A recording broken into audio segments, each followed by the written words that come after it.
আর এই বিষয়টা আমাকে খুব পীড়া দিচ্ছে ভিতর থেকে, যেটা আমাদের আচরণ, আমরা যে এত বেশি মানে দাসত্বের একটা ইয়াতে চলে আসছি, মেজাজটা আমাদের দাসত্বের মধ্যে চলে আসছে, আমরা শত্রুর চোখে চোখ রেখে কথাই বলতে পারি না। শত্রুর চোখে চোখ রেখে কথা না বললে তো সে আমাকে দাম দিবে না। কই, সে তো চায়নার সাথে এসব ডিল করতে পারে না, সে তো ইভেন পাকিস্তানের সাথেও তো পারে না। পাকিস্তানে কি খুব মুসলিমদের ঐক্য আছে নাকি? না, নাই তো। ওর ইন্টারনাল অবস্থা তো আমাদের চেয়ে অনেক সময় খারাপ। কয়েকটা পারমাণবিক বোম আছে, এই কারণে তার দিকে তাকাতে পারে না। স্বাধীনতার 50 বছরে কয়টা মিসাইল তৈরি করলেন? একটাও তো তৈরি করার ফিকির করবেন না। তাহলে বিগত 50 বছরের ইতিহাস যদি আমরা ঘাঁটি, তাহলে দেখব যে যত রকমের মানব রচিত তন্ত্রমন্ত্র আছে, এই তথাকথিত গণতন্ত্রই বলেন, আর এই জাতীয়তাবাদের কথাই বলেন, আর এই তথাকথিত ধর্মনিরপেক্ষতাবাদ, আর এই কমিউনিজম যা আছে সব ফেল করেছে। পশ্চিমা সব মতবাদ এখানে এমনভাবে ফেল করেছে যেটা ইতিহাসে বিরল। তাহলে একটা মাত্র পথ আপনাদের সামনে এখন খোলা আছে, যেই পথ দিয়ে এই সমস্ত সমস্যার সলিউশন আনা সম্ভব। সেই পথটাই হচ্ছে ওই যে লেখা আছে, সিরার আলোকে উম্মার সংকট নিরসন করা। সিরাতের আলোকে যদি উম্মার সংকট নিরসন করতে না পারি, আর কোনো রাস্তা আমাদের সামনে খোলা নাই।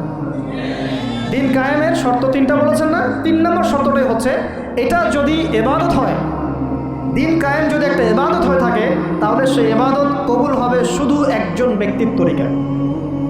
তার তরিকায় মুহাম্মদ রাসূলুল্লাহ সাল্লাল্লাহু আলাইহি ওয়াসাল্লামের তরিকায় ইবাদত হতে হবে এক আল্লাহর জন্যে, হালাল রিজিক থাকতে হবে, এবং তরিকা হতে হবে কার? মুহাম্মদ রাসূলুল্লাহ সাল্লাল্লাহু আলাইহি ওয়াসাল্লাম। তো মুহাম্মদ সাল্লাল্লাহু আলাইহি ওয়াসাল্লামের তরিকাই হচ্ছে সিরাত, যেটার মধ্য দিয়ে আমরা দিন কায়েম করবো ইনশাআল্লাহ। আর কোনো রাস্তা খোলা নাই। যত তন্ত্রমন্ত্র নিয়ে আসো, যত তন্ত্রমন্ত্র, এখন তো 4টা 5টা আছে, আরও যদি নতুন কোনো তন্ত্রমন্ত্র নিয়ে আসে, তারপরেও এই জাতির মুক্তির কোনো পথ নাই সিরাত ছাড়া।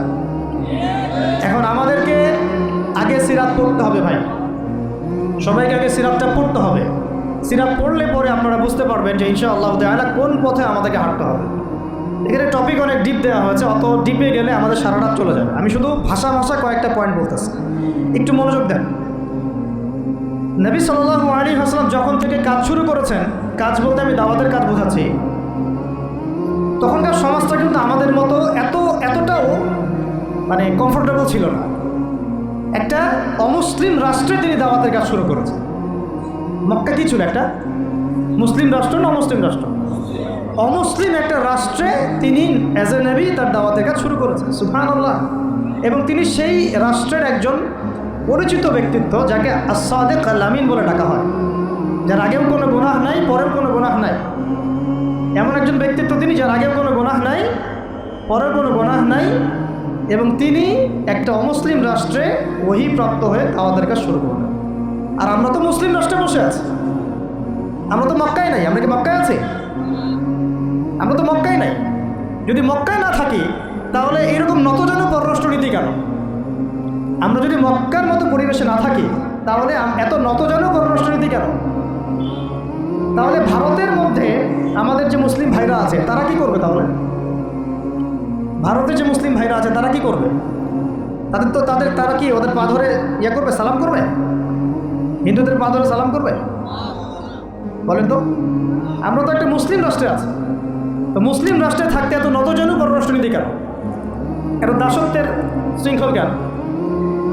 তো তিনি দাওয়াতের কাজ শুরু করেছেন প্রথম কি দিয়ে, এটা একটা ফ্যাক্ট। আমরা আসলে আলোচনাগুলো আপনাদের চাইতে তাদের শোনা দরকার, যারা আলোচনা যারা করে। মানে আমি চাই বেশি বেশি তাদের সাথে কনভারসেশন করতে, যারা উম্মাকে নিয়ে ফিকির করেন, দাওয়াতের কাজ করতে যান, বা মুআল্লিম বা আলেম বা হাফেজ, তাদের সাথে কথা বলা দরকার। তাদেরকে আগে বোঝানো দরকার বিষয়। অনেকেই বুঝেন না। অনেকে বায়াবিও দাওয়াতি কাজ করছেন উইদাউট এনি প্ল্যাটফর্ম। অনেকে দাওয়াতি কাজ করছেন উইদাউট এনি কানেকশন উইথ ওলামা। আলেমদের সাথে কোনো কানেকশন নেই, দাওয়াতের কাজ করতে আসেন, একটা বায়াবিও প্ল্যাটফর্ম ক্রিয়েট করে রাখতেছেন। তো আমাদেরকে আগে তাদের সাথে কথাবার্তা বলা দরকার, যে মৌলিকভাবে আমরা আসলে কীভাবে আগাবো।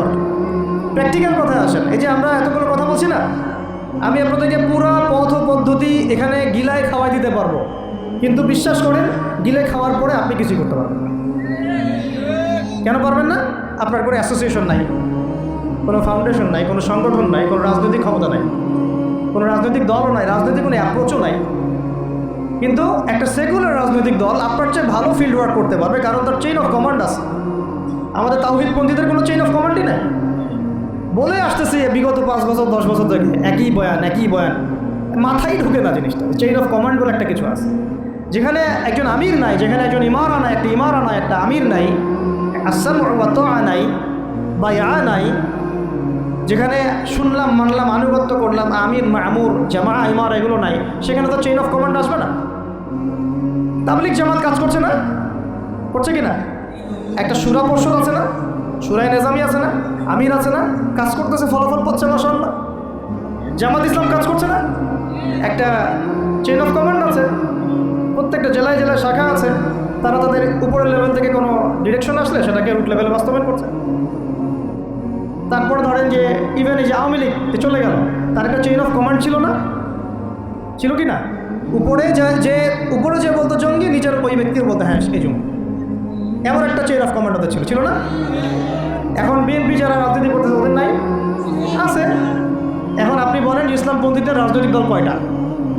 একটা আছে আমাদের শাসনতন্ত্র, একটা হচ্ছে হেফাজতে ইসলাম, আর কি হেফাজতে ইসলাম তো আসলে কোনো রাজনৈতিক ব্যাকগ্রাউন্ড থেকে আসে না, এটা এসেছে আপনারা তো জানেন হিস্ট্রি, কোন প্রেক্ষাপটে এটা তৈরি হয়েছে, শাপলা চত্বরে ঘটনা, তাই না? আর জামাত ইসলাম। আর কথা হচ্ছে যে আমাদের তো মানে পৃথক পৃথক প্ল্যাটফর্মগুলোর মধ্যে একটা ঐক্যবদ্ধ সমন্বয় সবার আগে দরকার, তারপরে আমাদের একটা বৃহত্তর চেইন অফ কমান্ড দরকার। তখন কি হতো যে উপর থেকে একটা কিছু ছেড়ে দিলে একদম নিচ পর্যন্ত আসতে সময় লাগতো না। এখন এগুলোর বাইরে আমার যারা চান যে না কোরআন এবং হাদিস, ইসলামী ইমারা শরিয়া এগুলো বাস্তবায়ন হবে, দাওয়াতের সাথে সাথে জিহাদ থাকতে হবে, এবং আমরা কোনো গণতন্ত্র সেকুলারিজম এইসব পশ্চিমা আদর্শে যাব না, তারা ফেসবুকে বায়োবিও ঘুরে বেড়াচ্ছেন। ফেসবুকে বায়োবিও ঘুরে বেড়াচ্ছেন, ইউটিউবে ইন্ডিভিজুয়ালি কাজ করছেন, সবার নিজস্ব স্বতন্ত্র মার্কাস মাক্তাবা ইত্যাদি ইত্যাদি, কোনো সমন্বিত প্রয়াস নাই। এইভাবে তো হবে না। এভাবে কি হবে? সর্বোচ্চ এককভাবে কিছু দাওয়াত দেওয়া যাবে। কিন্তু নবী সাল্লাল্লাহু আলাইহি ওয়াসাল্লাম ওহী প্রাপ্ত হওয়ার পরেই দাওয়াতের যে কাজ শুরু করলেন, এটাই চেইন অফ কমান্ড। সুবহানাল্লাহ। একটা জামার মধ্যে তিনি সবাইকে নিয়ে আসছেন। খেয়াল করে দেখেন, প্রথম ওহী আসলো কি সংক্রান্ত? ইকরা বিসমি রাব্বিকাল্লাযী খালাক, এই তো পড়ুন আপনার রবের নামে যিনি আপনাকে সৃষ্টি করেছেন। তো পড়া তিনি কি পড়তে পারতেন? তিনি তো পড়তেও পারতেন না। তিনি তো বলছিলেন যে মা আনা বিকারি, আমি তো পড়তে জানি না, তারপরে তাকেই পড়তে বলা হচ্ছে আপনি পড়ুন, কারণ এই জ্ঞানতাত্ত্বিক রেভলিউশন ব্যতীত সমাজ সংস্কার সম্ভব না। এখন আমরা সমাজ সংস্কার সবাই করতে যাচ্ছি, কম বেশি সবার জায়গা থেকে, পড়াশোনা কেউ করতে চায় না। আল্লাহর কসম করে বলছি, যারা ইভেন দাওয়াতের কাজ করছে এইসব জায়গায় আমরা যারা দাঁড়ায় আছি না, তাদের অনেকেই ওলামায়ে কেরামের সাথে কোনো তাআল্লুকই নেই, কোনো সিলেবাস নাই, কোনো পড়াশোনা নাই, কোনো ক্রাইটেরিয়া নাই, কোনো অ্যারাবিক শেখার কোনো ফিকির নাই, কুরআন শেখার কোনো ফিকির নাই, তাফসির শেখার কোনো ফিকির নাই। আমি দাওয়াতের কাজ করতেছি, সুবহানাল্লাহ, মানুষ আমাকে সেলিব্রিটি মনে করে, দ্যাটস অল। এভাবে হয়? এভাবে কি দাওয়াতের কাজ হয়? অথচ নবী সাল্লাল্লাহু আলাইহি ওয়াসাল্লামকে আল্লাহ পাক পড়তে বলছেন। তাহলে প্রথম দরকার আমাদের জ্ঞানতাত্ত্বিক রেভলিউশন, যেটা বললাম যে বিগত 50 বছরে অলরেডি আমাদের ঘরে ঘরে একজন করে আলেম, একজন করে হাফেজ থাকা উচিত ছিল। এটা বিগত 50 বছরের শিক্ষা সিস্টেমটা এমনভাবে সাজানো হয়েছিল যেটা একটা ধর্ম নিরপেক্ষ শিক্ষা সিস্টেম। এটা এই যে একটা ছেলে বসে আছে 30 বছর বয়স, ওর তো অধিকার ছিল যে সে এসএসসি এইচএসসি অনার্স মাস্টার্স লেভেলে এসে কোরআনের অর্থ করার যোগ্যতা অর্জন করবে, এটা তার রাইটস ছিল। অ্যাজ এ মুসলিম কান্ট্রির একজন সিভিলিয়ান হিসেবে তার রাইটস ছিল এটা, যে আমি একজন মুসলিম কান্ট্রির সিভিলিয়ান, আমার রাইটস আছে স্কুলে গিয়ে কোরআন শেখা, কলেজে গিয়ে কোরআনের তাফসীর শেখা, অনার্স লেভেলে গিয়ে হাদিস পড়তে শেখার, হাদিসের মুতাআলা করার। ইভেন সে মাস্টার্সের পরে ইফতারের মতো যোগ্যতা অর্জন করতে পারতো যদি শিক্ষা সিস্টেমটার মধ্যে সমন্বয় থাকতো। কিচ্ছু করা হয় না এইসব লেভেলে। 50 বছর ধরে এই জাতিকে শিক্ষার অন্ধকারে রাখা হয়েছে। কওমি মাদ্রাসাগুলো যদি না থাকতো, এই দেশ থেকে ইসলামকে মিটাই ফেলে দিতে হবে। শুধু কওমি মাদ্রাসাগুলোর এই মেহনতগুলো যদি না থাকতো, তাহলে অরিজিনাল ইসলামকে তারা মিটাই ফেলে দিত বাংলাদেশ থেকে। টিকে আছে এখন, কিন্তু আমি ওইদিকে যাচ্ছি না, ওইটা অন্য আলোচনা, এটা আমাদের ভিতরের কথা হচ্ছে একজন জেনারেল শিক্ষিত ছেলে যে এদেশের মুসলিম নাগরিক, তার রাইটস আছে প্রাইমারি স্কুলে সে কোরআন তেলাওয়াত করা শিখতে পারে নাই। কেন পারে নাই? পিতা মাতা তো মাশাআল্লাহ সুবহানাল্লাহ সেই কোয়ালিটি। ছেলে 10 বছরে কিছু শিখুক না শিখুক, বাংলা ইংরেজি অঙ্ক তাকে শিখতে হবে, কোরআন হাদিস এগুলো তো কোনো বিষয় না। এগুলো কোনো বিষয় হলো? আপনাদের কাছে আল্লাহর কসম এগুলো দামি নেয়। ওই একদিন দুদিন ওয়াজ মাহফিলে আইসা আবেগ দেখার, কোরআন হাদিসের পরে যদি মহব্বত থাকতো ছেলেকে তো আলেম বানাইতেন আপনি, ছেলেকে তো আপনি একজন হাফেজ বানাইতেন কমপক্ষে। আপনি তো ছেলেকে এমনভাবে গড়ে তুলেছেন আপনার জানাজাই পড়তে পারবেন না। তো আমাদের এই স্কুল কলেজ পড়ুয়া ছেলে মেয়েদের রাইটস ছিল এগুলো শিখতে পারে নাই। অনার্সে পড়ে তার বয়স কত? 20 থেকে 25 বছর। 25 বছরে সে 25টা সূরা জানে না, 25টা সূরার নামই জানে না, 25টা সূরার নাম বলতে পারে না। কোরআন বিধান কায়েম করতে আসছেন আপনি, সুবহানাল্লাহ। 25টা হাদিস বলতে পারেন না, 25 জন নবীর নামও বলতে পারে না। ইভেন আমাদের নবী সাল্লাল্লাহু আলাইহি ওয়াসাল্লামের সিরাতের জীবনীটা পাতলা কিতাবটাও সে কখনো জীবনে পড়ে দেখে না। এই অবস্থা মাস্টার্সেও বিসিএসও সব জায়গায় একই চলছে। বিসিএসের যে ভাইবা হয় সেখানে কি ইসলাম ধরা হয়? বিসিএসের ভাইবা যখন হয় তখন তাকে কোরআন তেলাওয়াত জিজ্ঞাসা করা হয়। তাহলে আপনি কোরআন তেলাওয়াত করতে পারেন না, রাষ্ট্র চালাবেন কীভাবে? কোরআনের সাথে কোনো তাল্লুক নেই।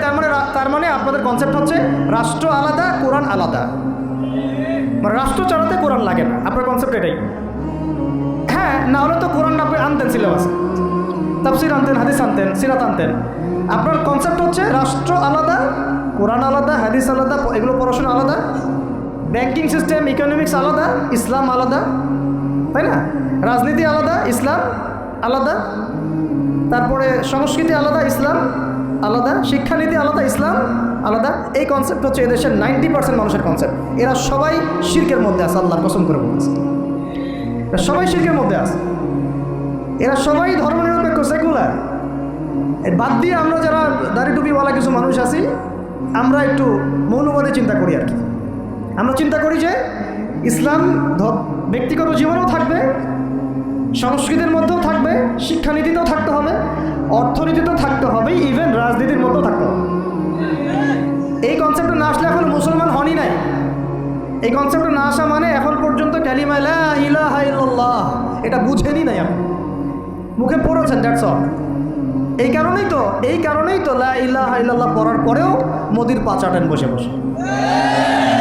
এই কারণ ওই লা ইলাহা ইল্লাল্লাহ তো আপনাকে ওটা শিখাই নাই যে আপনি এক আল্লাহর সার্বভৌমত্বের স্বীকৃতি দেন নাই। এই হলো সমস্যাগুলো। তো সমস্যার গোড়ায় অনেক কথা আছে।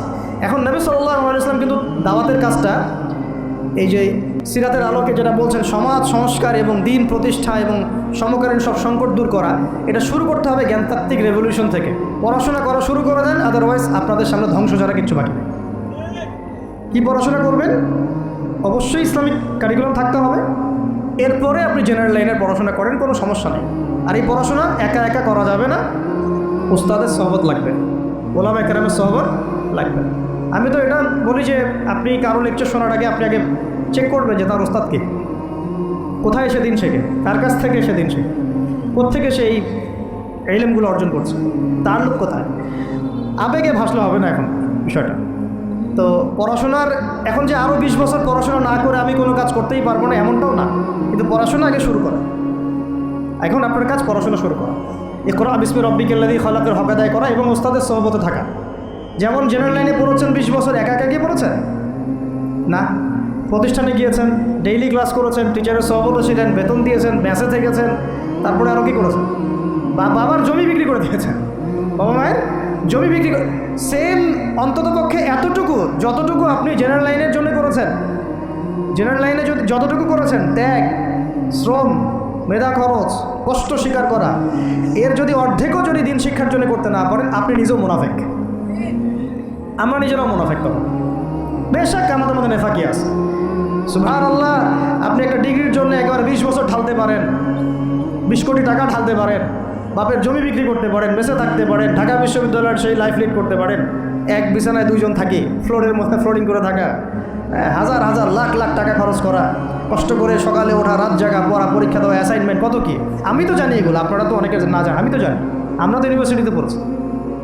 এই পরিশ্রমগুলো আপনি করছেন অনলি ফর একটা সার্টিফিকেট আর একটা চাকরির জন্যে, আর এর 10% কেন 5% আপনি করতে চান না দিনী শিক্ষার জন্যে। তো আমি মুনাফেক না হলে এই পৃথিবীতে আর মুনাফেক কে আছে?